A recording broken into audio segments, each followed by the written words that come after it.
because I work with in Crab Nebula, we work a lot with this framework called Tauri. Who has heard about Tauri before? Oh, nice. Bunch of people. Cool.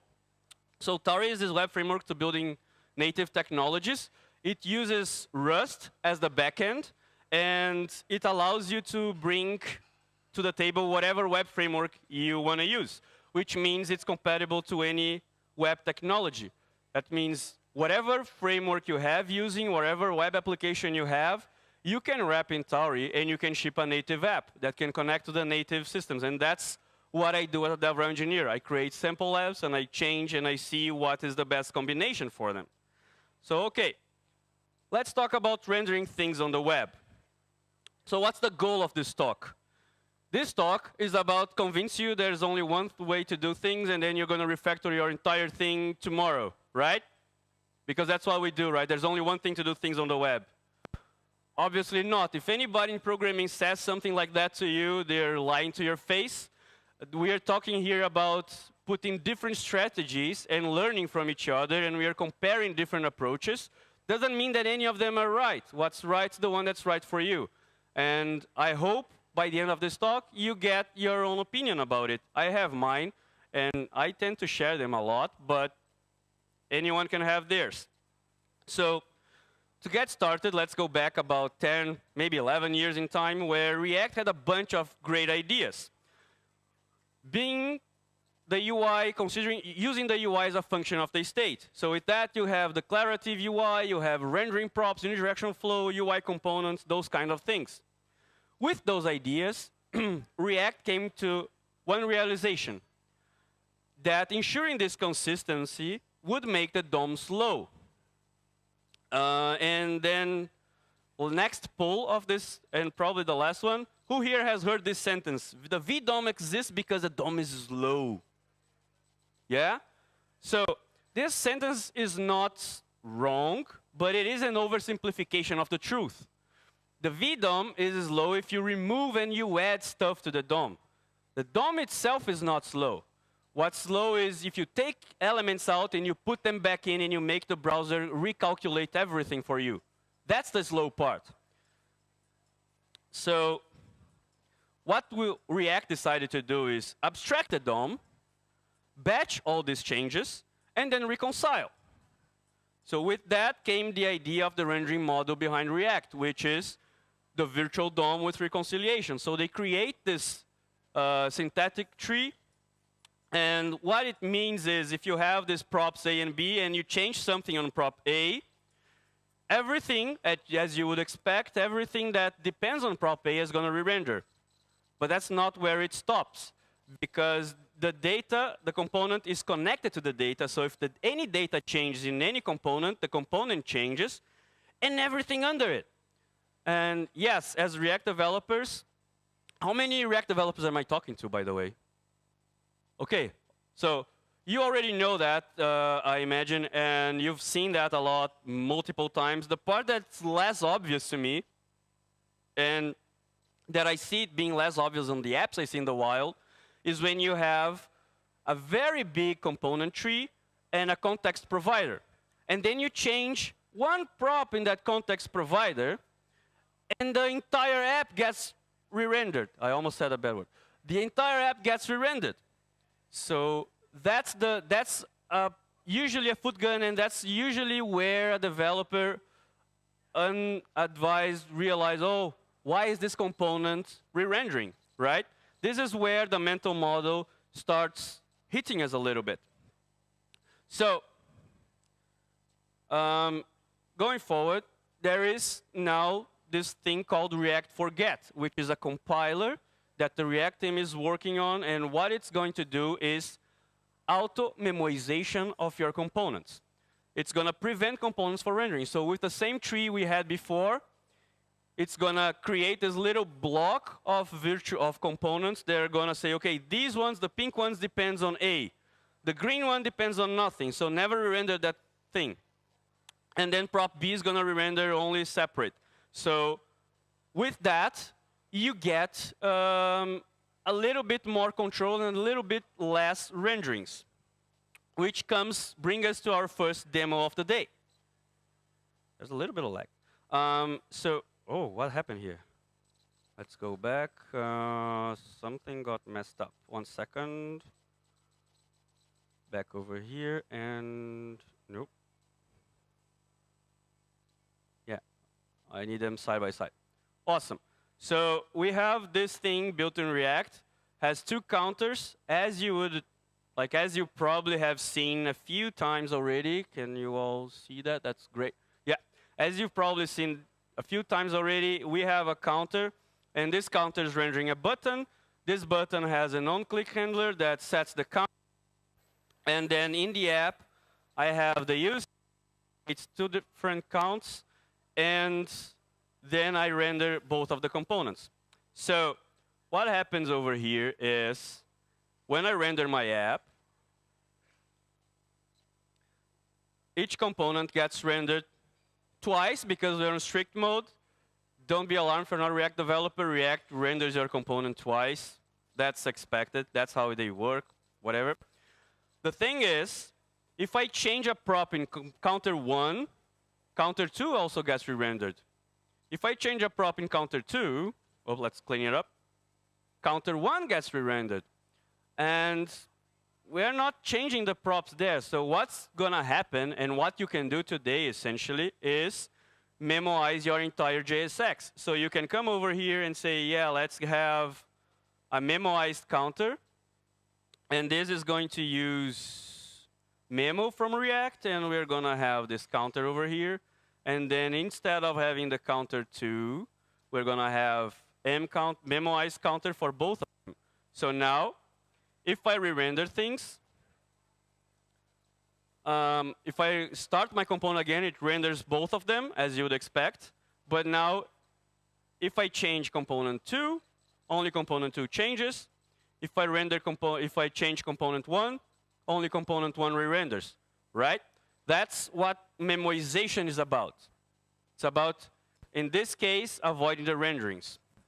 But you're still rendering the entire app every time a prop changes. So it's not saving you all the work. It's just saving you some unnecessary renders.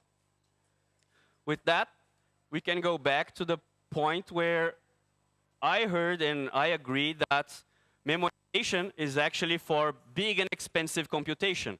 It's not to provide you with a caching layer for your components. So memoization is not what fine-grained reactivity is, which you probably have heard about, and we're going to talk in a few moments. Fine-grained reactivity is about avoiding excessive work. It's about avoiding work that you don't need. If you change a data, you change only the data. Let's have a look at that. So ideas came to challenge this VDOM, and the idea was centered around the point of you render your component, and you touch only what you change. You don't need to batch changes in most cases. You only go there granularly, surgically, and change one thing that changed. Well, let's have a look at another counter. But this time, we're going to use Solid, which is a fine-grained reactivity component framework.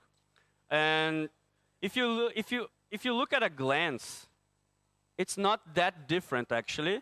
I have this on mount here just to output something to the console when it renders, so that's how it rolls. But it's the same. It has a click handler. It's going to set this state here, which is a signal in this case, and it has an accessor that renders the signal, and then my app has the 2 signals, and I'm rendering different instances of the same counter. So if I refresh my page, the zoom is actually killing me right here.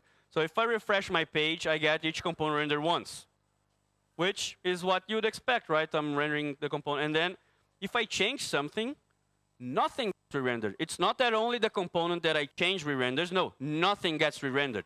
The signal updates, and what happens is that in the JSX, you have a function call there, a getter, that brings the updated signal there.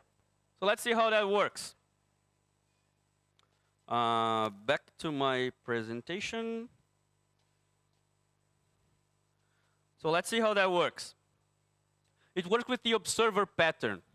The observer pattern, in this particular case for signals, it has the data is able to notify a system or a rendering engine that it changed.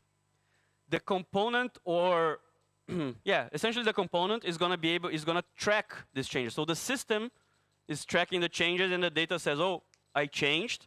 So then there's a stack that can be run, and the rendering engine is going to be able to touch only what's updated, because you know now exactly at which point in your API that data is. So because I mentioned observer pattern, some of you are probably thinking about RxJS, right? So RxJS, for the ones of you that don't know, is a reactive library. It's a library for reactive programming. It handles with observables. And the idea is a different it's a different implementation of the observer pattern. And there are a few crucial differences that make it mapping the DOM data a little bit trickier with RxJS. Let's have a look. The main difference is that what observables do is a push-based data. This means that the data that changes pushes itself inside the component. So with that, you need to have your app being resilient in a way of handling this asynchronous data coming in and handling the amount of data the observer is going to push to your data. That's what we call back pressure. So if you have a bunch of data coming through it, then there's a chance you get stale data, or you crash your app, or something worse. What signals do is push then pull.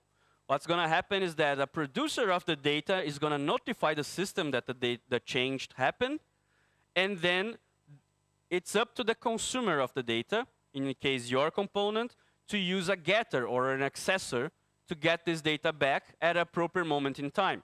So signals and their foundation are synchronous, which means you can have not a queue, a stack essentially, of signals that are going to execute in an ordered way. So it's less likely you lose packages and you don't introduce back pressure in your app. Another point of signals is that the components are it's more of a representative border. Like in terms of, if you're talking about VDOM, the data and your components are coupled. If the data changes, your component renders again. If you're talking about signals, they are decoupled. You render your component once and never again, and then your data, when it changes, gets accessed back. So they're not part of the same thing. If you look at the structure of the JSX, you have the function body, and that's like the rendering part. So essentially, you could treat that as like what's going to render only on when your component gets built, or whenever your component runs the first time, and never going to get rendered again.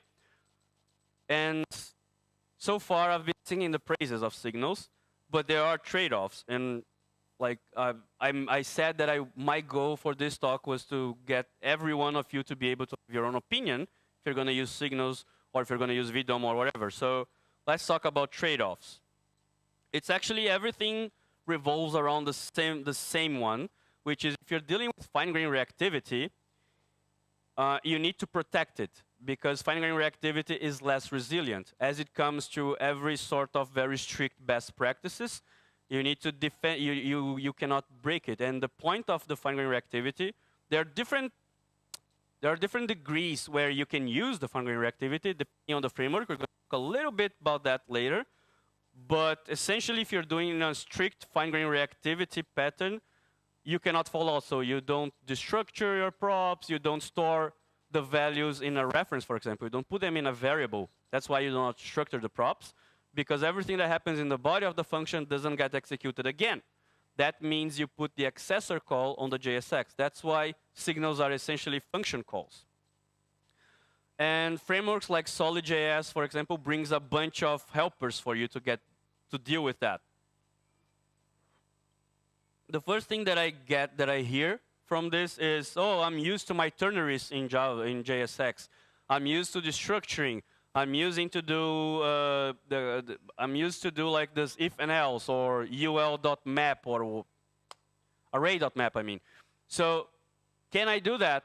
Sure, but that means it's not going to be as performant as it could be, you're going to be probably ending up rendering, not rendering, but affecting the DOM more than you could. And that's why those components are there.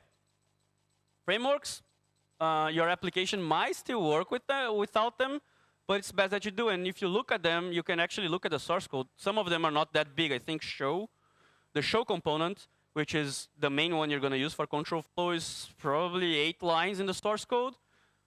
So you can actually end up re-implementing it yourself, I guess. So let's talk a little bit about some of them. Like there's 4 in index. There are 2 components for list iterations. One of them is because you're going to use the value. The values can change. And the other one is if the indexes can change. So they are there to help you do that. If you don't want to think about it, you can just use 4. And 9.5 out of 10 cases, you're going to be all right. Then you have the control flow ones, which is show and the combo, switch and match, which is essentially pattern matching. But there's like there's a JSX helpers to do that. And then you get to more like to callbacks and helpers, like for example the on, when you want to be very explicit, when there's like some edge case or something like that that you want to ensure that a value is going to be tracked within your system, so you can put on. Otherwise, most of the cases it can actually auto track.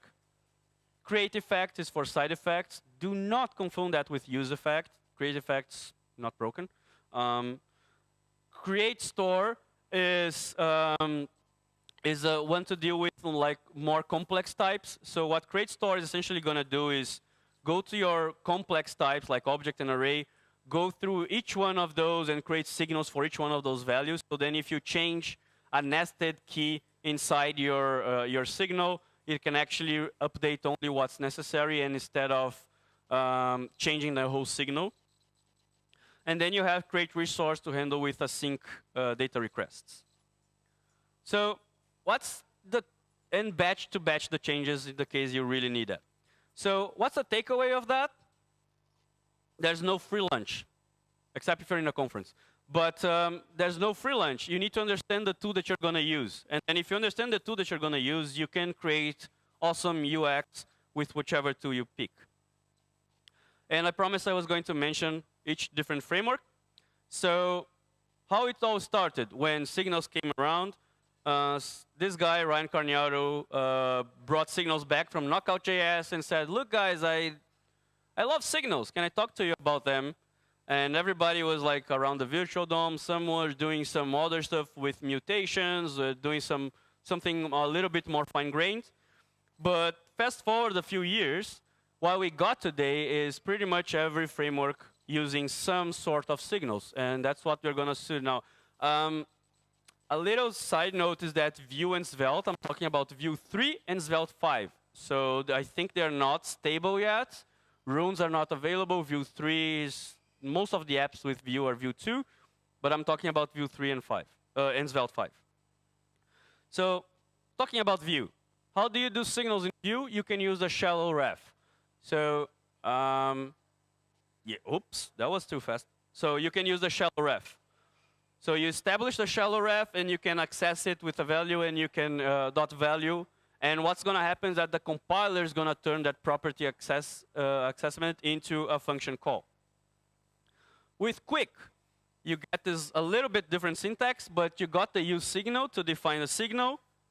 And then on the on-click, you can mutate the value, but then what's going to happen is that Quick has a very strong compiler. It's going to do some compiler magic, and you're going to actually have a signal there. And then you can access as a regular value in your JSX. Angular is a pretty neat syntax, in my opinion. You define a signal. You can set the signal, or you can update the signal, which you get the previous value, and you can update that. And then if you want to access that, you use an accessor, just as in Solid. Svelte with runes, that's more or less how it's going to look like. I think the API is pretty done at this point. So you define with this $state in Svelte if you're new to Svelte. The dollar means there's some compiler thing happening over there. So you define it, and then you set a getter that's going to return the value, and you can set whatever is the callback you want to update that signal, or that runes in this case. So OK, you fell asleep, you didn't get it. Here's the TLDR if you weren't paying attention to what I did, to what I just talked about each and every framework. Nobody used signals, and then at some point, we started with a few signals, and all the other frameworks, or most of the other frameworks, if you know what I mean, they felt, oh, that they're actually good. That this representation, this strategy is actually up to something nice. So let's play around with that, and then fast forward to today. Either they already shipped signals somewhere in their stack, or they're about to.